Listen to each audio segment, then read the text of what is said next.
Nandito ako sa loob ng airport dito sa Naiya 3 mga farmers. Ang daming umuwi. Yan, oh.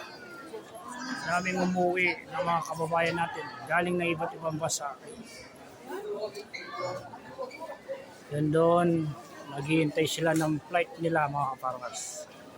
Ito, dito dumadaan yung mga umuwi. Yan o. Kitang-kita sila.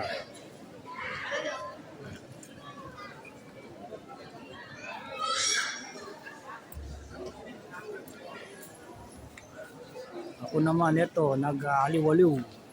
Nagpapatanggal ng pagod. Dahil malamig dito mga farmers. Hinihintay ko yung panganay ko mga farmers. Darating kasi siya ngayon. Kasama ko si Mrs. Ayan si Mrs. Tsaka yung anak kong maganda.